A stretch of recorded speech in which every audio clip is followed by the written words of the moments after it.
누가복음 22장 14절로 23절 보겠습니다. 누가복음 22장 14절로 23절 같이 읽겠습니다. 때가 이름에 예수께서 사도들과 함께 앉으사 이르시되 내가 고난을 받기 전에 너희와 함께 이 유월절 먹기를 원하고 원하였노라.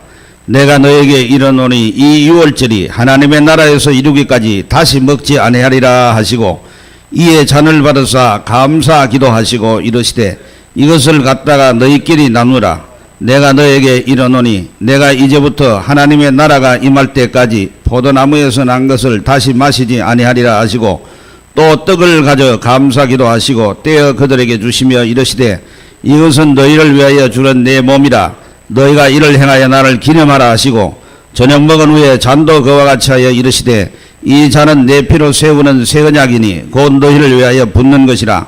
그러나 보라 나를 파는 자의 손이 나와 함께 상위에 있도다.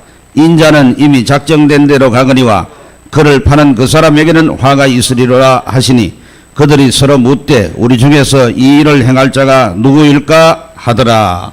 아멘. 저 뒤에 있는 우리 카메라가 이제 이렇게 방향도 막 조정되는 그런 게 아닙니다. 그걸 펜 틸트라고 그러는데 그거는 또 장비가 아주 비싸요. 그래서 그걸 하지를 못하고 그냥 줌만 이렇게 멀리 당겨 가까이 했다 멀리 했다 그거밖에 못해요. 그러다 보니까 이게 화면이 이게 요것만 클로즈업 해가지고 딱 띄우지를 못하고 지금 아마 화면이 전체적으로 이렇게 좀 들어갈 겁니다. 오늘 저녁에는 우리가 성찬식에 대해서 좀 계속해서 공부를 좀 할 터인데 여기 여러분 나눠드린 프린터에 있는 대로 하이델베르그 요리 문답에 언급된 성만찬에 관한 내용 이렇게 되어 있습니다. 우리가 우리 장로교회 아닙니까, 그죠? 장로교회인데 장로교회가 가지고 있는 그 우리의 신학적 입장이 있어요. 그건 뭐냐면 감리교나 성결교, 순복음교회하고 또 이게 좀 입장이 달라요. 같이 예수님을 다 믿지만은 조금씩 차이가 나는 게 있어요. 예, 그런데 우리가 가진 신앙을 우리가 개혁주의, 우리 한국에서는 그렇게 부르는데 혹은 우리 종교개혁가 칼빈의 그 신학적 그 견해와 입장을 따른다. 그래서 칼빈주의 혹은 깔뱅주의 뭐 이렇게 얘기합니다. 그런데 더 좋은 말은 개혁파 신학이다. 개혁파 신학이다. 그렇게 생각하면 됩니다. 그래서 우리 장로교 대체로 우리 장로교 가운데서 특별히 합동, 고신, 합신, 뭐 대신 이런 뭐 백석 뭐 이런 정도는 이런 신학의 입장이다. 뭐 예당 통합도 있기는 있어요. 통합도 있는데 통합은 조금 신학적 입장이 우리하고 달라졌어요.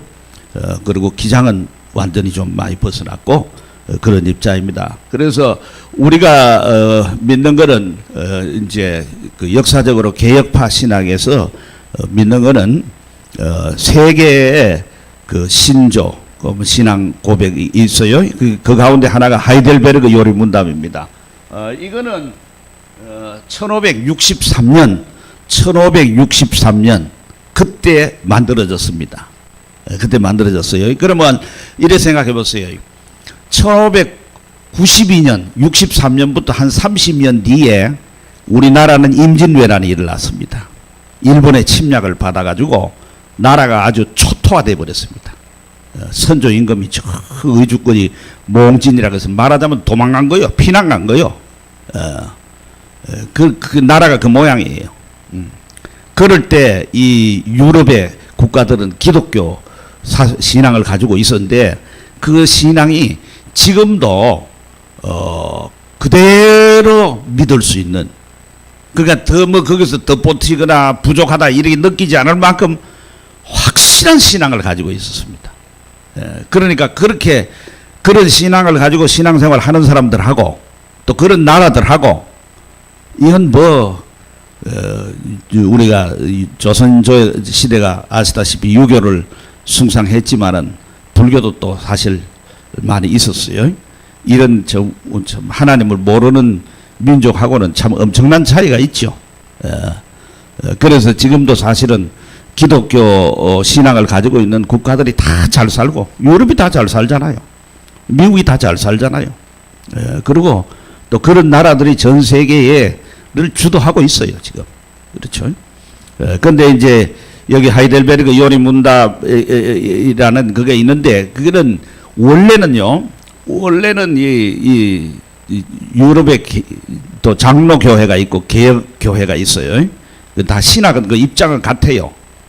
같은데 이제 장로교회는 주로 장로 정치에 의해 가지고 우리 당회가 제일 중요하잖아요. 공동회도 중요하지만 주로 당회 이렇게 해서 정치 제도를 따가지고 장로교회다 이런 이름을 붙였어요. 그런데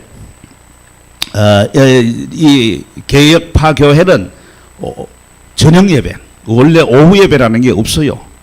역사상 오후 예배라는 건 없습니다. 그거는 오늘날 와서 막 만들어낸 거예요. 편의상 그저 모였다가 집에 돌아가니까 이게 도시가 개발되고 그 거리가 멀고 이러니까 불편하고 또 오기 싫으니까 귀찮으니까 이제 오후 예배 밥 먹고 바로 드리고 집에 돌아가는 이런 방법을 쓰는데 사실은 저녁 예배예요. 근데 그 저녁 예배 때에 하이델베르그 요리문답을 늘 강의하게 되어 있습니다. 여기 여러분 보시면 아시지만은 제28주일 가는 말이 있죠.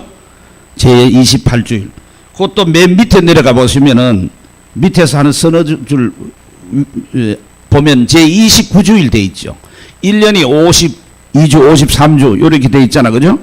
그 가운데서 매 주일 저녁마다 여기 28주일 같으면 28번째 주일이니까 언제쯤 되겠어? 여름쯤 되죠. 여름쯤. 그때 주일 저녁에는 여기 75문부터 시작해서 77문까지를 오후에 저녁 예배 때에 이걸 가르치게 돼 있어요. 가르치게 돼 있어요. 이거를 반복해서 계속 가르칩니다. 우리는 뭐 그렇게 잘 안 하죠. 예전에 오랜 신앙생활 하신 분들은 아마 웨스트민스터 소요리 문답 같은 거 교회에서 주일 저녁에나 이렇게 가르치는 걸 여러분 들으신 분들이 있을 겁니다. 전에는 한 70년대 이때까지는 80년 그 무렵까지는 교리를 가르쳤어요. 소요리 문답이라 그래서 그걸 가르쳤어요. 교리를 늘 가르쳤다고. 그러니까 신자들의 신앙이 확고한 거예요. 그런데 80년대부터 뭐이 들어왔냐면은 경배와 찬양이 들어왔어요. 경배와 찬양이 들어오면서 감각적인 것으로서 은혜 받는 데 초점을 두고, 그러면서 큐티가 들어와가지고 큐티가 좋은 점도 있고 나쁜 점도 있어요. 좋은 점은 성경을 매일 읽는다는 면에서는 좋은 점이고 생각해 본다는 거. 그러나 교리를 멀리하게 됐어요. 그런 결과가 한국교회에 나타난 것이 부흥은 되는 것 같은데 신천지가 와가지고, 신천지가 20만이 더 되니까 20만이 더 된다는 말은 하나의 큰 교단이란 말이에요. 쉽게 말하면. 그리고 우리가 개신교가 지금 뭐 통계는 860만이라는 말이 나오는데 860만 속에서 설문조사를 해가지고 그 문화공보부에서 각계 신앙조사를 해가 나온 건데 그 중에 200만은 이단이요. 200만은 신천지 무슨 하나님의 교회 뭐 구원파 뭐 통일교 할 거 그 사람들도 천주교회라고 안 쓴다고. 그 사람들 그건 종교가 뭐냐 하면 불교를 안 쓰고 그건 뭐냐면 기독교라고 쓴다고. 그러니까 이 속에 다 들어와 있는 거야. 그러니까 800만 같으면 200만 4분의 1은 이단이야. 전 세계에서 이단이 제일 많은 나라가 대한민국이야. 대한민국. 그건 무슨 얘기냐면 전부 열심은 있는데 다 이단에 가는 것도 열심히 있어야 가지 뭐 열심 없는 사람이 누가 가겠어요. 그러나 그만 간다는 걸 뭘 믿는지도 모른다는 거야. 그러니까 흔들려가 가는 거예요. 그래서 확고하게 여기 지금 나온 얘기들 보면은 아주 어렵게도 느껴질 수 있고 쉽게도 느껴질 수 있어요. 어렵게 아이고 뭐 복잡하게 그걸 배우느냐. 이 하이델베르그 요리문답이라든지 이런 거 소요리문답은 어른들에게 사실 가르치는 내용들이기도 하지만은 동시에 어른 아이 뭐 할 것도 있어요. 교리랑은 다 똑같은 건데, 그런데 뭐냐면 청소년들에게 있죠. 학생들에게 다 가르치는 거예요. 주일학교 아이들에게 가르치는 거예요. 그리고 유럽에는 학교를 다 교회에서 세워요. 교회에서. 우리는 전부 학교를 전부 나라에서 세워요. 그리고 나라가 힘이 모자리니까 사립학교를 개인이 돈 내가 세우는데 나라에서 전부 선생님들 월급하고 다 보존해줘요. 그런데 유럽이나 이런 데는 다 이제 기독교가 제대로 된 나라들은 교회에서 세워요. 학교를. 그러면 선생님들이 다 신자요. 그럼 교회에서 학교에서 뭘 가르치냐? 이런 거 가르치는 거요. 이걸 다 가르치는 거예요. 그러니까 신학이 확고하다 이 말이에요. 그러면은 이거 생각하는데 오늘 여기는 이제 75문부터 시작해서 이게 82문까지 그러니까 석주에 걸쳐서 가르칠 내용이 여기 들어가 있어요. 28주, 29주, 그 넘겨보면 30주 이렇게 돼 있어요. 거기 75문을 한번 봅니다. 질문을 제가 읽을 테니까 여러분은 답변을 읽어주시기를 바랍니다. 십자가에서 단번에 들이신 그리스도의 속죄 제사와 그의 모든 복에 당신이 참여하고 있다는 것을 성만찬은 어떻게 상기시키고 확신시켜 줍니까? 답. 그것은 다음과 같습니다. 그리스도께서는 나와 모든 신자들에게 이 뗀 떡을 먹고 이 잔을 마시라고 명령하셨습니다. 그리고 명령과 함께 이런 약속을 하셨습니다. 첫째, 나를 위하여 대신 주님의 떡과 나에게 주신 잔을 내 눈으로 분명히 보듯이 주님의 몸도 나를 위하여 바쳐지고 찢기우셨으며 그의 피도 나를 위하여 십자가에서 흘리신 것이 분명합니다. 둘째, 그리스도의 몸과 피의 상징으로 내게 주어진 주님의 떡과 잔을 집례자로부터 받아서 입으로 맛보는 것이 분명하듯이 주님께서 십자가에 달리신 몸과 흘리신 피로 영생에 들어가도록 내 영혼을 새롭게 하시며 살찌게 하시는 것이 분명합니다. 아멘. 그거 되어 있죠? 여기 중요한데 여러분 줄을 쳐시길 바랍니다. 여기 명령과 약속하는 말이 있어요. 명령하셨습니다. 이 명령, 이건 명령이에요. 그죠? 그 주님께서 우리 주님이 바로 성만찬을 제정을 하시고 이걸 이렇게 지키라고 그런 거예요. 그러면 이걸 지켜야 되는 거죠, 우리는. 그죠? 세례도 받으라 그랬으니까 세례를 받아야지. 세례 안 받아도 뭐 예수 믿으면 구원받지 않습니까? 그런 소리 하는 거 아니죠. 받으라 그랬는데 주님을 믿는다 하면 주님의 말씀에 순종해야 되는 거니까 받으라 그러면 받아야지, 그거는. 그죠? 마찬가지예요. 그리고 여기에 분명히 보듯이 첫째 한 말에 있어서 분명히 보듯이 하는 그 줄 쳤어요. 분명히 나를 위하여 대신 주님의 떡과 나에게 주신 잔 내 눈으로 분명히 보듯. 여러분 분명히 보지요. 여기 성찬 예식을 할 때 안 보입니까? 다 보이잖아, 그죠? 그것처럼 예수님께서 십자가에서 나를 위해서 찢기우시고 예수님의 피도 나를 위해서 흘리신 것이 분명하다. 그죠? 우리가 눈으로 보듯이 분명하다 이 말이야. 우리가 예수님이 십자가에 달려 돌아가서 건 보질 못했어요. 그죠? 2000년 전에 있었던 일이니까. 그러나 이거 우리가 성찬 예식을 하는 걸 통해 가지고 눈에 분명히 보이는 것처럼 그 분명하다는 거예요. 이걸 하면서 안 믿는다 그러면 그건 안 되지. 분명히. 그죠? 네, 그거예요. 그다음 둘째는 그리스도의 몸과 피의 상징으로, 그래, 상징이란 말이 나와 있어요. 입으로 맛보는 것이 분명하듯이 그랬어요. 우리가 이거 먹으면은, 떡을 먹으면은 입에 들어가서 씹히잖아요. 이게 못 느낀 사람이 있습니까? 잔을 마시면은 이게 포도주가 입속에 들어가서 짜르르륵 하고 흘러내려가는 거 우리 느끼잖아요. 그 분명하잖아. 그것처럼 예수님께서 그 뒤에 분명합니다 그랬죠. 주님께서도 십자가에 달리신 몸과 흘리신 피로 영생에 들어가도록 내 영혼을 새롭게 하시며 살찌게 하는 것이 분명합니다. 그러니까 이 먹고 마시는 것을 통해서 우리가 분명히 우리가 느끼는 것처럼 내가 구원받은 것, 영생 얻은 것 분명하다. 구원의 확실하게 가질 수 있는 거예요. 예. 그래 이런 거 가지려면 뭐 해야 돼요? 믿음으로 되는 거예요. 믿음으로. 그래서 76문 거 읽어봅니다. 제가 질문 읽으시니까 답을 여러분 읽겠습니다. 십자가에 달리신 그리스도의 몸을 먹고 흘리신 피를 마신다는 말의 뜻은 무엇입니까? 답. 그것은 믿는 마음으로 그리스도의 모든 고난과 죽음을 받아들이는 것이며 믿음으로 사죄와 영생을 얻게 된다는 뜻입니다. 더욱이 그것은 그리스도 안에 그리고 우리 안에 거하시는 성령을 통하여 우리가 그리스도의 복된 몸에 연합됨을 의미합니다. 그래서 주님은 하늘에 계시고 우리는 땅에 있을지라도 우리의 육체는 주님의 살이며 주님의 뼈가 되는 것입니다. 그리하여 우리 신체의 각 부분이 한 영혼에 의하여 지배를 받듯이 우리도 한 성령에 의하여 지배를 받으면서 영원히 살게 되는 것입니다. 그랬죠? 이 76문은 십자가에 달리신 그리스도의 몸을 먹고 흘리신 피를 마신다. 이게 성찬예식에 참여하는 거죠. 그 말의 뜻이 뭐냐, 의미가 뭐냐 하는 거예요. 뭘 가르치느냐 하는 그 말이에요. 거기에 줄서는 믿는 마음 하는 말에 줄서요. 믿는 마음. 믿음이 중요하다 이 말이에요. 믿음 없이는 안 된다 이 말이에요. 이게 영적인 은혜를 못 받는다 이 말이에요. 천주교는 그렇지 않다는 거예요. 왜 이런 말을 하면 천주교는 믿음이라는 거 우리처럼 믿는다는 그 개념을 쓰진 않아요. 천주교는 동의한다는 거예요. 동의한다. 요 정도예요. 그래.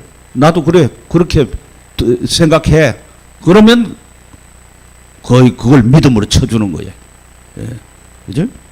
그래서 여기는 우리는 그런 게 아니고 우리가 확실히 그걸 믿어야 돼요. 예. 믿는 마음으로. 그리고 세 번째 그 줄에 있는 것처럼 성령을 통하여 그랬어요. 성령을 통하여. 성령을 통하여. 그 다음에 그리스도의 복된 몸에 연합이란 말을 썼어요. 오늘도 한 몸으로 연합된다는 걸 오전에 말씀드렸죠.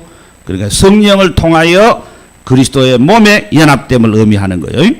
그래서 주님은 지금 어디 계세요? 하늘에 계시는 거예요. 그렇죠? 하늘로 성천하셔서 하나님 보좌 우편에 계시잖아요. 우리는 땅에 있고 그럴지라도 우리는 주님의 살이고 주님의 뼈가 된다. 뭐 영적으로 믿음으로 연합되어 있기 때문에 우리는 그리스도의 내 몸이라 안 하죠. 그리스도의 몸이라 그래요. 우리를 그리스도의 몸이라. 그리스도는 우리 몸된 교회 우리들의 머리다 이 말이에요. 머리다. 그렇게 되어 있죠. 그 끝에도 한 성령에 의하여 고출처에서 한 성령의 지배를 받는 거예요. 그러니까 이거 한 몸이에요. 한 몸이에요. 우리가 12.12 사태 때는 대한민국 군대가 하나가 아니었어요. 정성화 육군참모총장이 지휘관으로 있고 전두환이라고 하는 별 2개 단 부하가 또 군대를 하나회를 중심으로 해가지고 다른 조직을 만드는 거예요. 그러니까 두 부대가 한 지휘를 안 받고 두 군대로 갈라졌어요. 그렇죠? 두 군대로. 이건 안 되죠. 우리는 한 머리 예수 그리스도에게 성령으로 말미암아 믿음으로 연합되어 있는 한 몸이다. 그걸 우리가 생각합니다. 그 다음에 이제 77문 그 신자들이 떡을 떼어 먹고 이 잔을 마시는 것처럼 그리스도는 그의 몸과 피로서 먹이고 양육한다고 어디서 분명히 약속하셨습니까? 답. 자, 다 같이 읽습니다. 성만찬의 제도 안에서 약속되었는데 다음과 같습니다. 내가 너에게 전한 것은 주께 받은 것이니 곧 주 예수께서 잡히시던 밤에 떡을 가지사 축사하시고 떼어 가라사대 이것은 너희를 위하는 내 몸이니 이것을 행하여 나를 기념하라 하시고 식후에 또한 이와 같이 잔을 가지시고 가라사대 이 잔은 내 피로 세운 새 언약이니 이것을 행하여 마실 때마다 나를 기념하라 하셨으니 너희가 이 떡을 먹으며 이 잔을 마실 때마다 주의 죽으심을 오실 때까지 전하는 것이니라. 고전 11장 23절에서 26절. 또한 이 약속은 사도 바울에 의하여 이렇게 가르쳐지고 있습니다. 우리가 축복하는 바 축복의 잔은 그리스도의 피에 참여함이 아니며 우리가 떼는 떡은 그리스도의 몸에 참여함이 아니냐. 떡이 하나요 많은 우리가 한 몸이니 이는 우리가 다 한 떡에 참여함이라. 그래서 우리가 여기 있는 대로 떡을 떼고 잔을 마시는 것처럼 우리 성찬식에 참여할 때 그러잖아요. 그리스도는 그의 몸과 피로서 우리를 먹이고 양육한단 말이에요. 우리가 이 신자의 영적 자양분이 된단 말이에요. 우리가 이걸 믿음으로 힘을 얻는 거예요. 은혜 받는다는 게 여러분 딴 게 아닙니다. 은혜 받는 걸 자꾸 엉뚱 데서 말하지 이렇게 무슨 신비한 체험을 한다든지 무슨 방언을 받는다든지 뭐 그런 것이 다 하나님이 주시는 은혜인 건 분명해요. 그러지만은 그 모든 것을 주시는 목적은 병이 나았다, 뭐 기적이 일어났다 하는 것 다 그런 예수께서 하나님의 아들 그리스도로서 우리 죄를 위해 죽으셨다는 사실을 그거를 확실히 믿게 하기 위함이에요. 이거를 확실하게 이 성찬 예식을 통해서 자꾸 반복적으로 우리가 이렇게 체험함으로 말미암아서 우리 믿음이 더 강구해지는 거예요. 우리 영이 더 힘을 더 강해지는 거예요. 여러분 어린아이 우량화대회 하는데 어린아이 우량화대회 하는 어린아이 2살 3살 된 게 얼마나 사람으로서 완전합니까? 그죠? 생기기도 잘 생기고 얼마나 사랑스러운데 그놈은 힘을 못 써요. 군대 안 데려가요. 그 데려가 봐야 그거 쓸모가 없어요. 사람으로서는 완전하지만은 힘이 없어요. 우리 신자들도 마찬가지. 성령으로 거듭나면 이제는 한 살이 한 살. 그러니까 조금 자라는 거야. 그러니까 20살처럼 청년들아 요한일서에 한 것처럼 힘이 있어야 마귀를 대적하고 이기는 거예요. 응? 그 힘이 안 그러면 잘 넘어지는 거예요. 시험 들고 헷갈리고 뭐 왔다 갔다 그러고 이러게 되는 거예요. 그래서 우리가 이게 밥을 먹고 고기도 먹고 말이야. 운동도 하고 이래 가지고 힘이 크잖아요. 그죠? 키도 크고 말이야. 자라나는 것처럼 우리가 이 복음의 말씀과 그리고 이 눈에 보이는 말씀인 성찬 예식을 통해서 우리는 예수님의 십자가의 대속의 죽음을 확실하게 자꾸 받아들이는 거예요. 믿는 거예요. 십자가만 바라본다는 게 그런 거예요. 십자가만 바라본다는 게. 뭐 여기 예배당에 십자가 있는 그거 자꾸 쳐다본다는 말이 아니에요. 십자가를 자꾸 의지하고 바라보면 그걸 통해서 우리 속사람 영혼이 강건해지는 거야. 힘이 생기는 거야. 강해지는 거예요. 그 다음에 이제 여기 29절 밑에서 네 번째 보면 제78문. 자, 떡과 포도주는 그리스도의 실제 몸과 피로 변화됩니까? 답 다 같이요. 아닙니다. 세례의 물이 그리스도의 피로 변화되지 않고 그 자체가 죄를 씻지 못하며 단순히 하나님께서 주신 상징이요 확신이듯이 성만찬의 떡이 비록 성례의 본질과 용어상 그리스도의 몸이라고 불려질지라도 그리스도의 실제 몸으로 변화되는 것은 아닙니다. 그랬죠. 여기 이제 중요한 말이 뭐냐면은 그 상징 맨 아래 줄에 상징 확신이란 말이에요. 상징 확신. 상징이라는 건 뭘 나타내는 거예요. 뭘 나타내는 거고 확신은 보정하는 거고 확정하는 거예요. 이것은 여기에 떡과 포도주가 실제 몸과 피로 변화됩니까? 하는 왜 이런 질문을 여기 해놨냐면은 이거는 천주교의 그 미사 그게 일종의 우리의 성찬식인데 그 미사에서는 천주교 신부들이 이 떡과 잔을 가지고 축성을 하게 되면은 그 순간에 이것이 예수님의 실제적인 몸이 되고 이게 실제적인 피가 된다고 믿는 거예요. 가르치는 거예요. 그러니까 그리스도의 실제적인 몸이 되고 피가 된다는 걸 그 사람들은 왜 그렇게 생각하냐면 떡을 주면서 예수님이 떡을 주면서 이건 내 몸이라 그랬지 않냐 이게요. 내 몸을 상징한다는 말 안 하고 떡을 주면서 이게 내 몸이다 받아 먹으라 그랬다는 거야. 그러니까 몸이 되는 거 아니냐 이렇게 생각을 하는 거예요. 근데 그것이 이제 왜 잘못인가 하면은 그 다음에 잔을 주고는 뭐라 그랬어요?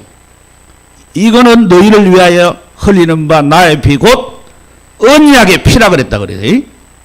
예? 그러면 잔을 주면 잔이 그러면 잔과 그 잔 속에는 포도주가 담겨 있는데 잔과 포도주가 언약이요? 그 언약의 피요? 아니죠. 또 성례는 다 같은 것인데 성례는 하나의 상징 나타내는 것이고 그 다음에 확정하는 거예요.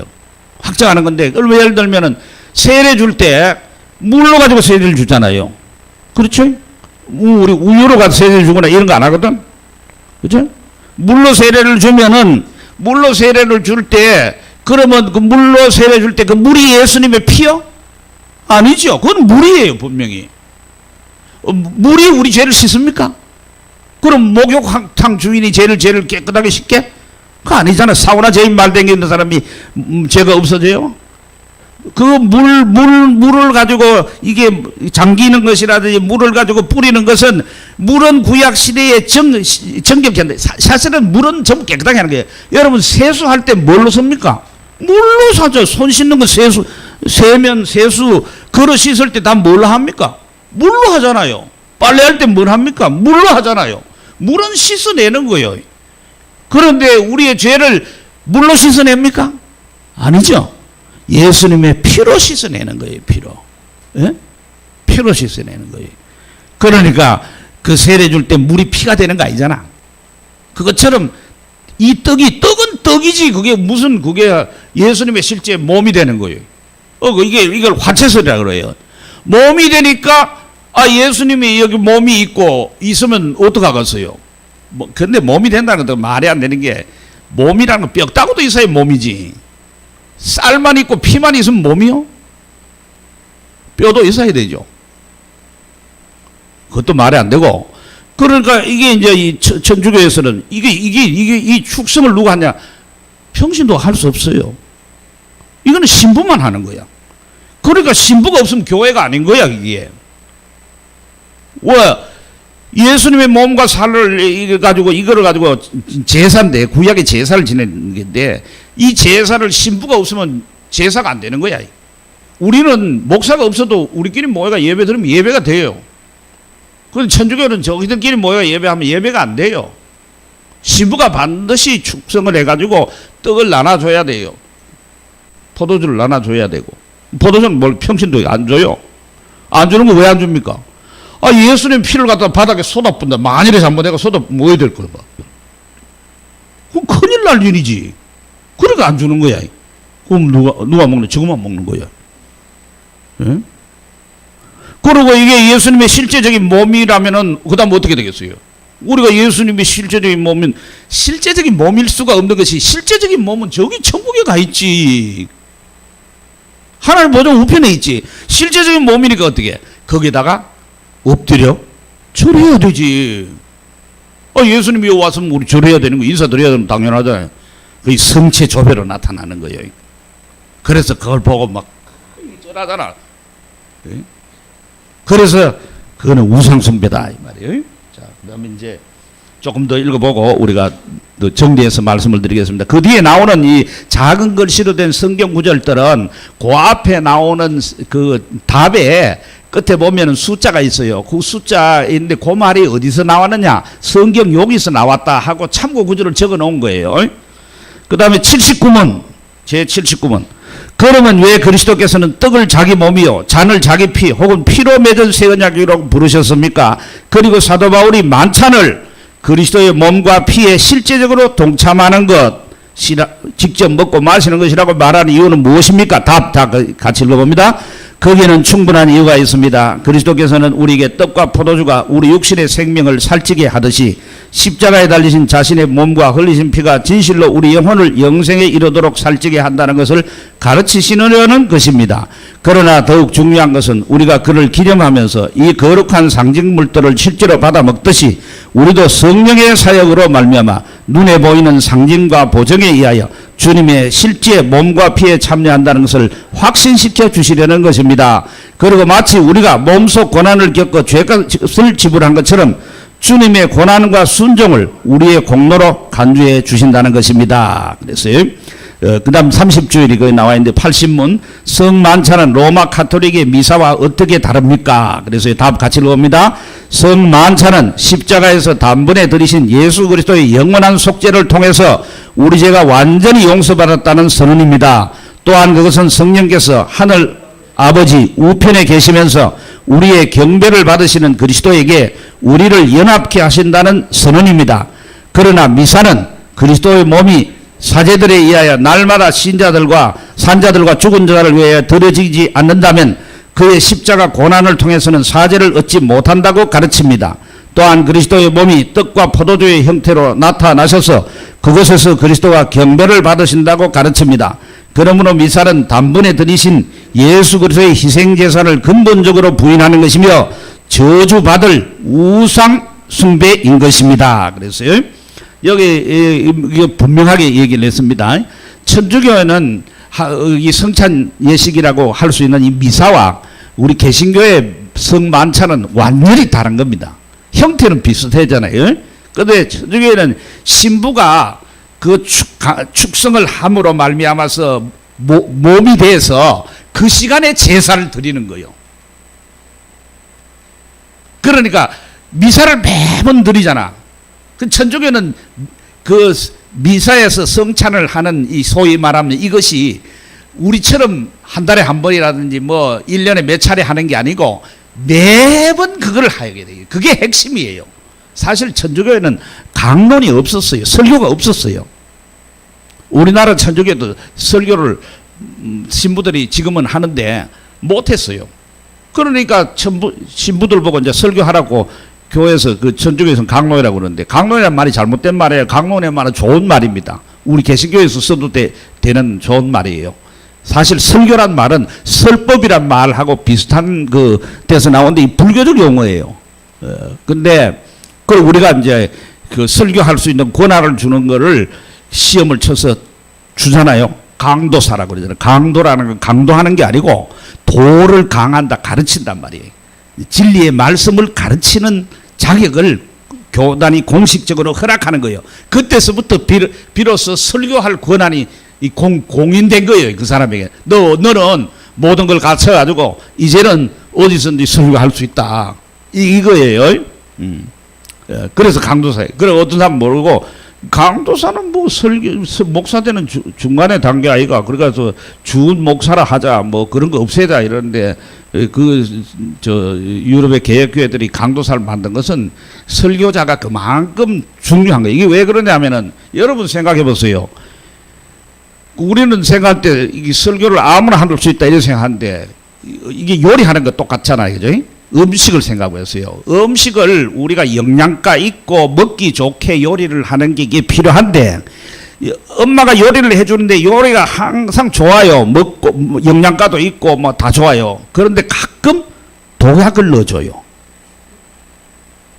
독약을 넣어주면 어떻게 되겠어요? 그거는 그만큼 먹는 만큼 아주 치명적인 독약이면 죽고 치명적이 아니면은 상당한 부분에 탈락했지요. 그런 거 들어가면 안 되지요. 그러니까 전하는 말씀이 다 옳은데 가끔 이단의 소리를 한다. 안 되는 거예요. 그래서 설교를 아무나 시키지 않는 거예요. 예. 그 뭐 목사만 저거들 고유의 권한으로 해가지고 무슨 기득권 이런 게 아닙니다. 예. 예. 그런 거예요. 요리를 해도 독약을 넣으면 안 돼. 몸에 해로운 것을 집어넣으면 안 돼. 여러분 이러면 음식점에 누 집에 가가지고 그 집에 음식에 뭐 파리도 들어가 있고 말이지. 파리는 먹어도 괜찮아. 그거는 몸에 좋을 수도 있어 오히려. 그치? 바퀴벌레 들어있어. 바퀴벌레가 몸에도 좋을 수도 있어. 단백질이 풍부할 수도 있어. 그러나 그거는 징그러워서 안 먹는 거고 몸에 진짜 해로운 거 들어있다 하면 그 집에 가겠어요. 돈 주고. 한 가지 건강식을 하는데 가는 거 당연한 것처럼 그런 거예요. 그죠?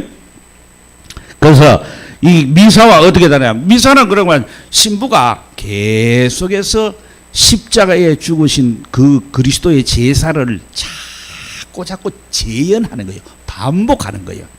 그러니까 이걸 안 하면은 우리에게 생명이 없다는 거예요.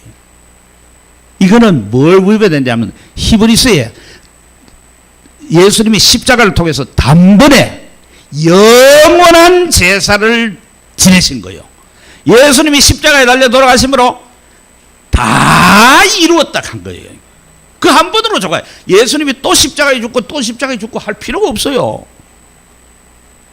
그러니까 이것은 뭐입니까?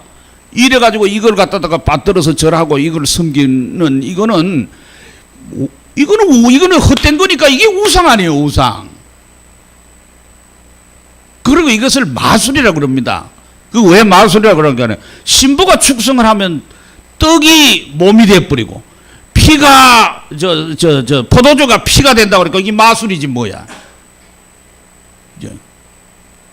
그래서 우리는 천주교를 배격하는 거예요. 사람들이 그걸 잘 모르고 그러면은 그게 그러니까 우리가 여러분 저 루터가 뭐 종교 개혁을 한다는 건 오늘날처럼 뭐 계획을 하자 이런 거 아닙니다.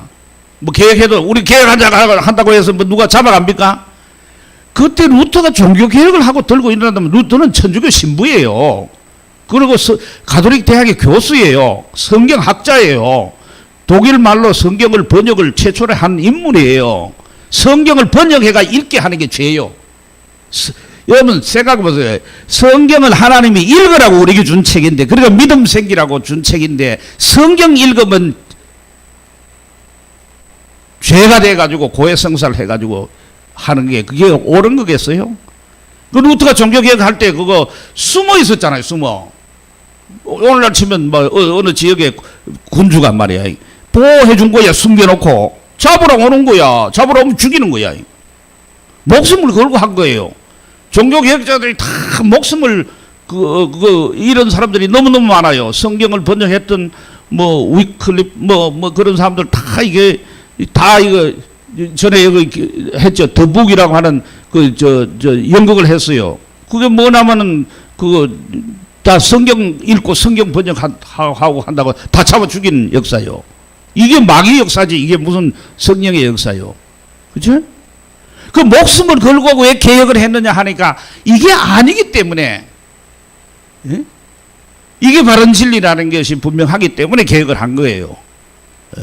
뭐 이재철 목사, 고은하 권사 동생, 지금 암에 걸려가지고 백주년 기념교회 이제 사임하고 거창인가 합창인가 이거 가지고 살아요.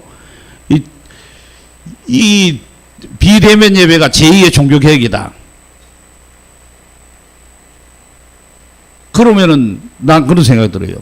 지금 대한민국에 한 200만원 가나안 신자라고 그래요. 가나안 신자라는 거는 가나안 복지에 들어가는 신자란 말이 아니고 거꾸로 한 말에 안 나가, 예배당에 안 나가고 집에서 나는 설교 듣고 예배 드린다는 게 가나안 신자예요. 그게 200만 돼요. 200만. 특별히 지성인들 젊은 사람들이 그런 거예요. 난 그럼 그 사람들이 제일 종교개혁을 앞장선 사람들이네. 비대면 예배를 우리보다 먼저 실천하고 있으니까. 그 사람들이 개혁자요? 어제 제가 우리 카톡방에 올렸는데, 위미션이라는데 청년들 지금 모여서 집회를 못하니까 영상으로 집회를 했어요. 집회를 한데, 우리 전년도에 다니엘 기도에 나온 박광식이라는 선교사 있었어요. 이게 색소폰 부는 사람 있죠? 세계적인 색소폰 주자라. 그 사람이 나와가지고 이렇게 연주를 하는 거야. 연주를 하는데 이 사람이 이게 여러분 이거 생각해야 돼요. 피아노를 잘 친다, 연주를 잘한다고 다 이름 날리는 거 아닙니다. 여러분 가수라고 해서 요즘 뭐 가수 많이 하잖아요. 예? JTBC도 하고 이재철 목사 아들이 나와가지고 이번에 히트 쳤잖아요. 예? 뭐 임영웅이 뭐 여러분 다 그런 사람들 다 있잖아요. 그 사람들이 노래 잘 부르죠. 그러니까 이번에 이제 이게 떠가지고 이제 됐잖아. 그죠? 그러나 그전에도 그 사람 노래 잘 불렀습니다. 지금도 그 사람 외에도 노래 잘 부르는 사람 많이 있습니다. 분명히. 그런데 가수들이 나온다고 다 뜨는 거 아닙니다. 노래 잘 부른다고 다 뜨는 거 아닙니다. 그게 어떻게 맞아져가지고 딱 한 번 히트 쳐가지고 뜰 때가 있어요. 뜰 때가. 개그맨이 10년 만에 보통 뜬다 하잖아. 그죠? 뜨게 해줘야 뜨는 겁니다. 그죠? 그냥 안 되는 거예요. 여기 가톨릭의 미사, 이거는 우상숭배가 분명하단 말이에요. 예. 그러니까 완전히 개신교회하고 형태는 비슷한데 다른 거예요. 그래서 여러분 가짜라는 거는, 가짜 명품이라는 건 진짜하고 비슷해야 돈 주고 사지 이 가짜인 거 분명하면 누가 돈 그만큼 주고 사겠어요. 그죠? 이거 확실히 아셔야 됩니다. 자, 그래가지고 여기 있는 조금 중요한 말을 여기 좀 여러분 설명을 들으시길 바랍니다. 뭐냐면은 이 표라는 말이 있고 인이라는 말이 있어요. 표라는 말은 요거는 사인이란 말이에요. 사인. 영어로 하면 사인. 그죠? 뭐 이게 뭐 표로 사인하는 것도 사인이지만 주로 이제 이 교통 신호등 같은 거 생각해 보면 돼요. 이게 무지개 이게 다 사인이란 말이에요, 그죠? 빨간불 스톱, 파란불 가라. 파란불인데 안 가면 안 돼. 뒤에 차가 빵빵빵빵 그런단 말이에요. 빨간불인데 지나가면 안 돼. 그럼 사고나, 그죠? 그거를 나타내는 거예요. 그러니까 우리가 빨간불 교통신 하면서 빨간불 딱 보면 아, 차가 스톱하라는 거구나. 금방 알아차리는 거예요. 그런데 이는 뭐냐면 이는 도장이에요, 도장. 인호라고도 하는데 도장이에요, 도장. 도장은 뭐 합니까? 보증 쓸 때 도장 찍어야지. 말로 가지고 내 보증 내 써주겠다 그러면 그거 법적으로 통합니까? 안 되죠. 도장을 찍어야 돼. 무슨 도장을? 인감 도장을. 6.25 전쟁 때요. 학교가 불타가지고요. 폭격 맞아가지고 불타가지고 학사 관리해놓은 거 졸업생 명부 성적표 다 없어졌어요. 그런데 6.25 전쟁 이후에 어디 회사 취직을 하니까 졸업장이 있어야 돼. 그러면 학교 가보면 아무것도 없는데 뭘 증명해요? 근데 자기 집에 장롱에 보니까 지가 받은 졸업장이 딱 있어. 그거는 학교 교장 도장이 다 붉은 도장이 찍혀 있고 몇 호 그래가 이름 생년월일 아무 날 졸업했다. 전 과정을 마쳤으면 졸업장 준다. 그럼 졸업장 딱 들고 가면 되잖아. 그럼 확실한 거야. 이거 가짜가 아닌다면은 확실하잖아, 그죠?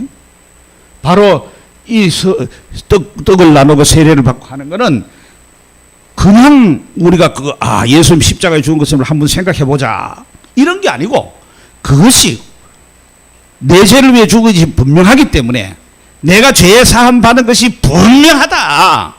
그렇게 나를 위해 죽으신 하나님의 사랑이 분명하다는 것을 내인데 확실한 졸업장처럼 딱 들이미는 거예요. 근데 우리가 그걸 통해서 별로 못 느끼는 건 뭐냐? 안 믿으니까 못 느끼는 거예요. 믿으면 그건 확실한 거예요. 응?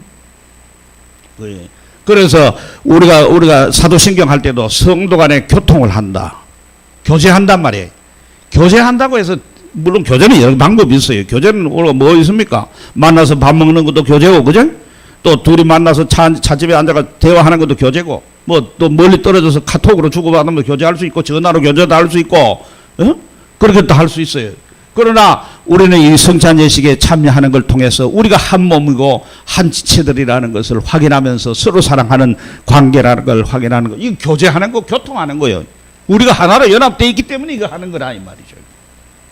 그리고 이제 78문에 나온 것은 종교개혁기에 이 성찬 이거를 가지고 논쟁이 많이 붙었습니다. 천주교하고 개혁진영하고 많이 붙었고 개혁진영 안에서도 또 조금 생각들이 달라가지고 논쟁이 붙어가지고 좀 하나로 되지 못한 면이 있었어요. 이거 천주교는 뭐냐? 화채설이에요. 화채설. 화채설은 화자는 바뀐다 이 말이죠. 변화된다 이 말이죠. 몸으로 바뀐다는 거예요. 이 천주교의 설이에요. 이거는 여기 나온 대로 제사를 반복하는 거예요. 그러니까 천주교는 구약의 종교택이에요. 천주교 자체가 구약 종교예요. 사실 보면은. 왜 그러냐면은 사제란 말을 쓰잖아. 사제. 사제란 말이 뭐요? 천주교는 목사란 말 안 쓰잖아요. 천주교는 집사가 있어요. 집사는. 우리 집사하고 이렇게 봉사하는 게 아니고 부제를 집사라고 그러는데 천주교는 사제, 정의구현 사제단 그러죠. 사제단이란 말, 사제란 말은 그대로 공동번역에 있는데 그거는 제사장이라 이 말이에요. 제사장이라. 제사장은 구약에 나오는 거예요. 물론 신약에도 우리도 왕 같은 제사장이라고 그래요. 그럴 때는 구약의 제사장이 하는 역할을 한다고 제사장이라 그러지. 여러분 누가 그런다고 뭐 기도하는데 말이지. 오늘 제사장에 계신 우리 김명원 제사장께서 우리를 위해서 말씀을 전개해 주고 이럽니까? 이상하지. 그죠? 그래서 구약 용어를 댈 수 있으면 신약 시대는 안 쓰는 게 좋아요. 가끔 이렇게 쓰는 기도할 때 쓸 때 오늘 또 우리 제단에 그래요. 제단은 아브라함이 쌓았던 거지 구약에. 그죠? 또 용어가 우리가 쓸 건 많이 써요. 우리가 많이 쓰는데 교회 간다. 교회 가는 거 아니에요. 예배당 가는 거예요. 옛날에 예배당 이렇게 했잖아. 다 예배당. 건강 강변에 가면 그 교회 있어요. 옛날 교회요. 그거 가보세요. 지금도 붙어 있지. 금강 예배당. 예? 우리 뭐 붙여놨어요. 대구 우리 예배당 하고 붙여놨어요. 대구 우리 교회하고 네온 지금 고장났는데도 안 고치고 이거 저 있는데 그거 붙어 있단 말이에요. 사실 교회라 붙이는 게 아니에요. 예배당이라 하는 거예요. 이게 예배당이지 이게 교회예요. 교회는 우리가 교회지. 우리 전부 뭐 803에 놀러 가면 교회가 그거 간 거 있지 뭐. 여기 있는 거 아니잖아요. 그죠? 자, 그리고 그래서 성체 조배한단 말이야. 화채설이니까. 포도주는 왜 신부만 먹느냐? 뭐 소도 뿌면 안 되니까. 액체니까. 그래서 2차 대전에 영화 보면은 그런 게 나와요. 그 막 독일군들이 쳐들어온다잉.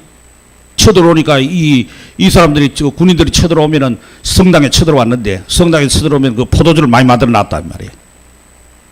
이거 예수님의 그 갖다도 저 악한 무리들이 와가 군대가 와가지고 다 쏟아 먹든지 마시면 안 되니까 신부들이 그걸 막 마셔버리는 거야. 훼손 안 하려고. 그런 것도 있어요. 그 다음에 이제 우리 한국 교회가 교인들이 많이 잘못 생각하고 한국 교회가 잘못 믿는 게 기념설이에요. 이게 쭈잉글이라고는 종교 개혁자예요. 개혁자지만은 요 부분은 요게 조금 잘못됐다는 거 우리 보는 거예요. 이 사람은 우리가 성경에 우리 읽은 건데 기념하라 나를 기념하라겠지. 기념하라는 말이 여러 번 나오니까 기념설로 우리 생각한 거야. 뭐냐면 이런 생각이야.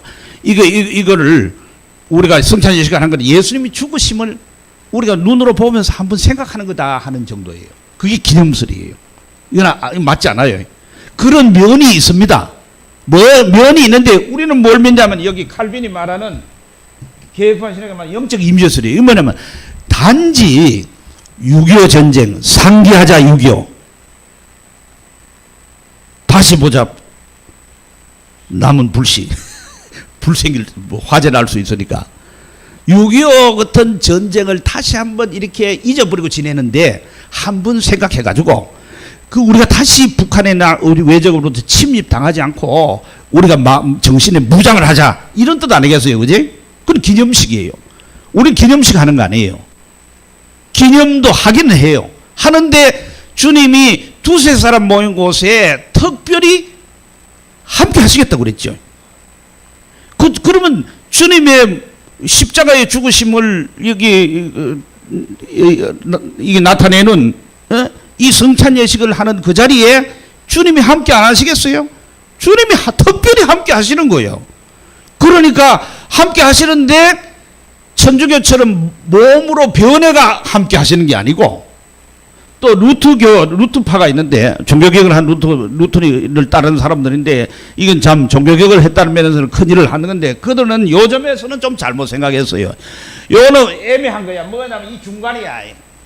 이 루터는 종교개혁을 했지만은 완전하게 개혁은 못했어요. 그거는 한계가 있을 수밖에 없는 것이 루터가 천주교에 몸담고 있는 신부라는 거야. 그걸 다 가지고 있는데 그게 완전하게 개혁이 되겠어요? 우리 한국의 기독교도 완전한 성경의 기독교라고 말하기 어려워요. 왜 그러냐 하니까 우리는 지금 유교 신자는 숫자가 얼마 안 돼요. 불교 신자는 절에 안 나가도 많이 있지만은 유교 신자는 얼마 안 돼요. 그래도 유교적 전통이 조선족 500년 동안 내려왔고 지금까지도 우리 몸속에 다 배어 있어요. 우리도 모르게 다 배어 있어요. 뭐 불교적인 것도 있고. 그러다 보니까 우리는 이 유교는 이게 우리 어른을 존경한다면 그건 좋은데 권위의식이 있어요. 그래서 교회도 상당히 권위적이에요.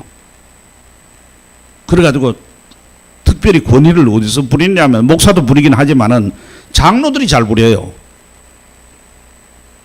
응?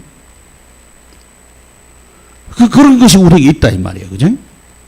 그러니까 우리가 이게 완전히 다 탈피하기가 쉽지 않아요. 우리 사회 속에 살고 있기 때문에. 예. 우리 문화였기 때문에, 우리 관습이었기 때문에. 루터도 천주교의 신부로서 그런 그 몸을 담고 있고, 거기에 있다가 그 사람이 성경을 읽으면서 루터가 신학 교수였기 때문에 성경을 원어에서 독일말로 번역할 정도의 실력을 가지고 있었기 때문에 성경을 파고 들어가 본 거야. 그러면서 이게 잘못됐다는 걸 알은 거야. 알았지만은 그 시대의 인물이기 때문에 그 시대의 천주교의 중세 천주교의 영향에서 완전히 벗어나지 못했기 때문에 뭐냐면 화채선은 아니다. 그렇지만 주님이 함께 하시는데 어떻게 하느냐? 예를 들면 쇠가 있어요. 쇠동가리 이런 게 있어요. 쇠동가리가 있으면은 천주교는 막 화채선을 말하면 이 쇠동가리 아니지만 떡인데 이 쇠동가리가 완전히 예수님 몸으로 됐다. 이게 천주교라면은 이 루터는 뭐냐 하면은 그게 그렇게는 아니요. 위에, 밑에, 옆에 주님이 몸이 함께 한다. 그래가지고 쇠동가리가 뻘겋게 다른 것처럼 주님이 임재한다 하는 요것과 요것 사이에 요걸 주장하게 해. 그래서 같이 있다고 해서 공제설이라고 그런 거예요. 공제. 그런데 칼빈 선생은 어냐면 우리가 단지 기념하는 게 아니고 여기 우리 말 성경 기념하란 말은 그냥 기념을 해라고 하는 6.25 전쟁 기념, 8.15 기념, 무슨, 이게, 이런 기념이 아니고, 기억하란 말이에요. 기억하라. 기억하라. 잊어버리지 말고 늘 기억하고 있으란 말이에요. 늘 기억하고 그걸 믿고 있으라, 이 말이에요. 그러니까 이거는 뭐냐. 주님이 두세 사람 함께 하신 것처럼 특별히 성찬야식에 주님이 함께 하신다. 함께 하시되 실제 몸으로 변해서 함께 하는 것도 아니고 그 부근에 있는 것도 아니고 같이 있는 것도 아니고 공제도 아니고 영적으로 몸은 하늘에 계시지만은 그가 영이시기 때문에 성령으로 우리와 특별히 여기에 임재하고 함께 하신다. 그래서 영적 임재설을 주라 한 거예요. 이게 가장 성경적으로 우리는 맞다고 믿는 겁니다. 그러니까 우리 개신교에 지금 이번에도 비대면 예배 나오는데 비대면 예배는 성찬식은 할 수가 없어요. 뭐 각자 집에서 포도주 내고 또 갖다 차려놓고 밥상 차려놓고 임재한다 이런 게 아니에요. 그게 한 떡을 떼는 게 아니잖아. 각자 떡을 떼는 거지 집에서. 그러니까 그건 안 되는 거예요. 이게 뭘 생각하냐면 물론 뭐 정책을 하는 사람들이야 교회 그런 거 알겠습니까만은 교회도 이거를 생각 안 하는 거야. 이런 걸 중요한 걸 생각 안 하는 거야. 그래서 성찬예식은 1년 동안 한 번도 안 해도 아무 문제 삼질 않아요. 예배는 유튜브를 통해서 보면 된다는 거야. 그런데 아까 제가 얘기한 대로 박광식 선교사가 그 믿음이 좋은 사람이고 예배 잘 드리는 사람인데 자기가 이번 대면 이 코로나로 인해 가지고 자기가 진짜 하나님을 예배하는 사람이 아니라는 걸 깨달은 게 큰 수확이라는 얘기를 하더라고. 청년들 앞에서. 왜 그런 거 하니까 11시 예배인데 자기 교회 11시 예배인데 예배를 드려야 되겠다고 생각은 했겠지. 그날 주일이니까. 그런 사람이 믿음이 좋은 사람인데 그런데 11시 4분이 됐는데 아차시 부드라는 거야. 그 전에 틀어놨어야 되는데 11시 4분에 틀었다는 거야. 틀으면서 자기가 생각한 게, 야, 나는 예배 시간을 이렇게 지켜가면서도 예배를 드리는 이게 안 되는구나. 그러니 내가 제대로 된 예배자가 아니구나. 자기는 그전까지는 예배를 잘 드린다고 생각했는데 이번에 보니까 자기 진짜 예배하는 사람이 아니라는 걸 깨달았다는 거예요. 여러분, 제 아는 목사님은 저를 통화하는 가운데 그러더라고요. 자기는 교인들에게 이 부탁을 하는데 서울에 있는 목사님인데 서울은 예배를 못 모이게 아예 해버렸잖아. 이제 10% 이제 허락했지. 10% 허락을 하는 데는 예배를 못 드린 데가 많대요. 아니 교인들 오는데 10%만 어떻게 둘이도 보내게 해서 나머지는 어떻게 바꿔 서 있으라 하나 뭐 1시간 기다렸다 예배 드리라 하나. 그래서 아예 뭐 예배를 안 드리고 영상을 한 데도 있다 하더라고요. 그런데 그건 무슨 얘기야. 집에서 드릴 불가피한 그 상황인데 영상을 보더라도 제발 옷이나 입고 예배 드리라. 정자하고 바로 앉아서 예배당에 온 것처럼 앉아가지고 제대로 옷이나 갖춰 입고 드려라. 왜 그런가? 서울의 젊은이들이 예배 드리면 그러겠습니까? 늦게 일어나가지고 11시 됐는데 늦게 일어나가지고 밥도 안 먹고 앉아가지고는 이불 뒤집어 쓰거나 뭐 침대에서 더 켜놓고 하겠어요 제대로? 그냥 젊은 사람 그게 안 되는 거야. 일반적으로 그냥 설교나 듣는 거야. 그래가지고 지금 제가 들은 말이 사실인지 아닌지 모르지만 누구 설교를 많이 듣는다 하니까 분당 우리 교회 이찬수 목사 설교를 많이 듣는다는 거야. 그리고 또 이찬수 목사 10년째 지금 뭐 교회 나눈다 하고는 아직 안 나눈다는 거야. 그래가지고 어떤 목사님들 가더라고. 아이고 좋은 비전은 다 선포해놓고 아직도 실천도 안 하는데, 그런데 또 교인들은 좋게 여기가 헌금이 그거는 쏟아진대. 또 다 나라가 좋은 일 한다고 그러니까 예배다 교회 안 가는 사람이 저 교회 안 보내고 그거 보낸다는 거야. 그러나 이것이 비정상적으로 모든 다 이게 틀어지는 거예요. 뭐 그건 하고라도 우리가 믿는 거는 말하면 영적 임재설 다 같이 받아면 영적 임재설. 화채설이나 공제설이나 기념설을 우리가 믿는 게 아니다. 영적 임재설이다. 그 우리가 확실히 여기 중요한 게 믿는 마음인데, 이걸 우리가 말하면 한자로 하면 신심이라 하는 신심. 성령으로 하나 됐다는 거. 그걸 생각하고 이 80문이 이게 왜 여기 나왔냐면은, 원래 여기 이 초판에는 이게 없어요. 2판, 3판, 4판 이랬는데 4판이 최종판이에요. 2판부터 들어가서 4판에 완전히 들어가는 내용이 80문인데 1562년 이게 하이델베르크 요리입니다. 63년에 생긴 건데 62년 11월 달에 트렌트 공의회라고 하는 천주교의 교회 종교회의가 있어요. 교회회의가 유명한 회의입니다. 여기서 미사가 이게 말하자면 화채설을 주장하는 이 미사 이론을 교리로 받아들였어요. 공식화한 거예요.